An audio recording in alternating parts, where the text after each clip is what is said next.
Till now, we have discussed about small signal amplifiers. The amplifiers that we discussed were BJT amplifiers and FET amplifiers. Those were called small signal amplifiers. Now we are going to move toward large signal amplifiers. Large signal amplifiers are also called power amplifiers. The main characteristic of any amplifier are linearity, signal gain, efficiency, and power output. But in real world amplifiers, there's always a trade-off between these different characteristics. Generally, a signal or power amplifier are used in output stages of audio amplifier systems to derive a loudspeaker load. A typical loudspeaker has an impedance between 4 ohm and 8 ohm, which is very small resistance or in terms very large load to be considered. So the power amplifier must be able to supply the high peak current required to drive such low impedance speakers. Let's start with our power amplifier.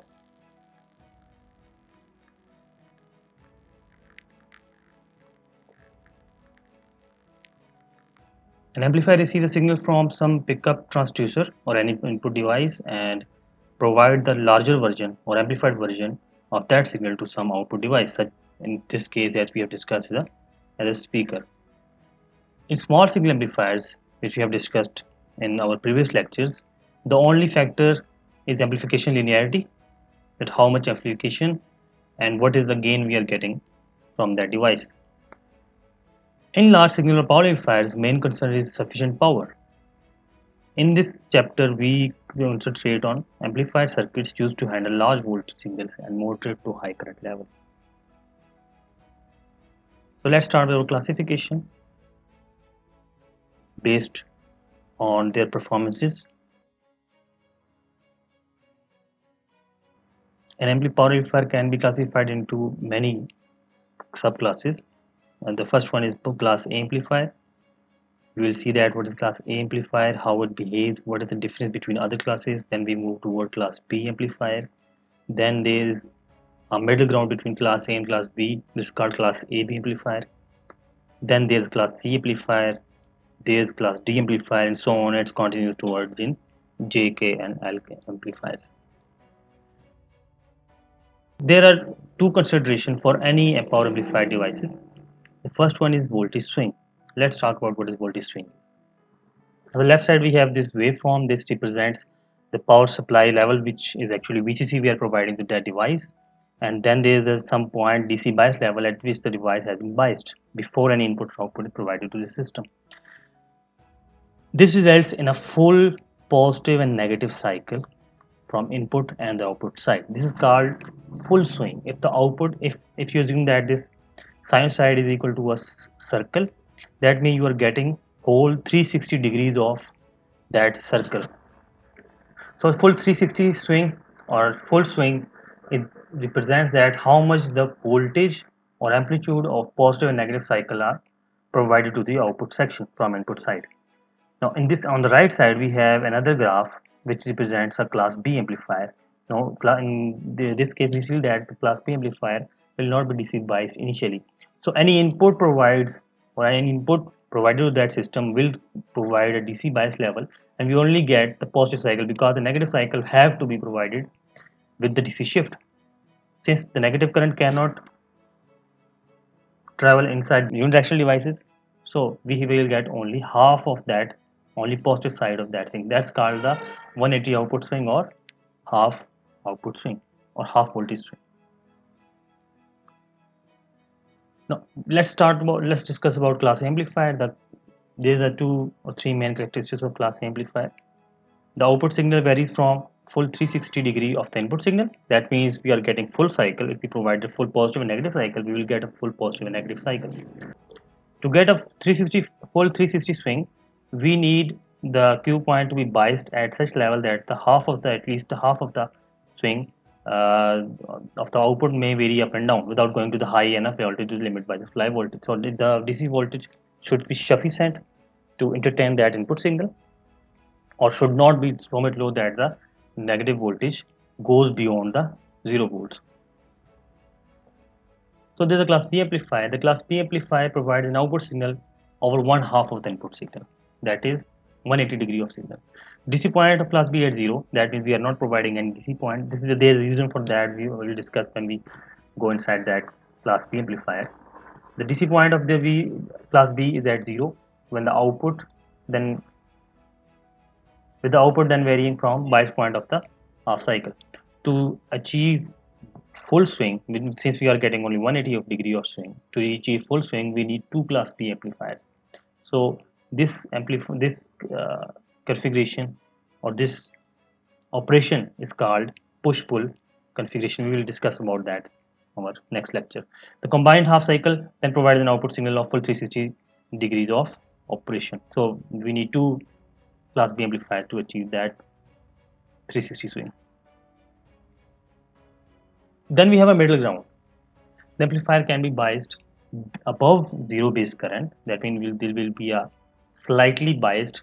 In class AB amplifier, we are going to use same concept of class B amplifier as push-pull connections that will provide a full output cycle, but there will be a slightly higher DC bias than 0 volt. This results in output swing between 180 to 360. It will not be full swing or not be half swing, but in between 180 and 360, full or half swing. Then we have class C amplifier. Class C amplifier are actually called tuned amplifiers, and they normally has swing less than 180. The main application of class C amplifier is radio or communication, where we require some certain frequency or resonance frequency where we want the device to work. Then we have class D amplifier. Normally class D amplifiers are considered as digital amplifiers. The main advantage of class D operation is that the amplifier is on only for short and overall efficiency can be practically very high. Let's talk about the power efficiency. How does the efficiency take part in power amplifiers?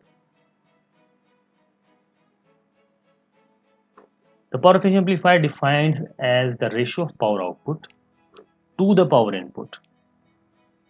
Means how much we are providing the input power and how much we are getting the output power. Normally it improves from class A to class D. Class amplifier with the DC bias at one half of the voltage level uses a good amount of power to maintain bias even with no input signal applied. The class A amplifier requires to be DC biased before any input is given that consumes power. So the class A amplifier has a worst power efficiency. Class B amplifier, since has no DC bias, will get us a very good up to 78.5% efficiency, since we are not providing any DC bias before any input signal arrives. So input signal provides an DC bias and then the device works. Class D amplifiers again has very high efficiency because that depends upon the input signal, and that input signal is on for very short interval of time. So class AB falls between class A and class B, and hence this has efficiency rating between 25 or 50% to 78.5%. 25% is for class A amplifier and 50% is with again for class A amplifier, but with transformer connected to that class A amplifier, and 78.5 is the class B amplifier. Again, these are the maximum efficiency you can achieve. Normally the efficiency will be lesser than these values. So there we have a summary, a comparison of amplifier classes. We have class A amplifier A, B, C and D. The operating cycle or full swing or the swing of that device is 360 for class A. AB has 180 to 360.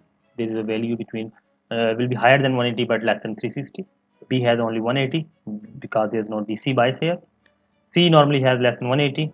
D has the pulse operation or digital operation, so we do not have a pulse or swing relation here. Now the power efficiency is class A is 25 to 50%. That's the maximum power efficiency we can achieve. Class AB has again 25 to 50 from class A to 78.5 from class B. Class B has 78.5 maximum power efficiency. Class C is a tuned amplifier, so there is no requirement for efficiency here. And the class D is the digital one. Typically, it has over 90% of efficiency. We will discuss these uh, power efficiencies and the swings in our upcoming lectures. We will discuss that one by one. Normally we will discuss about class amplifier, then we move toward class B amplifier, and then we will move toward class A amplifier. We are leaving this class C and class D for later lectures. Thank you for today. We will discuss about the classes in our next lecture.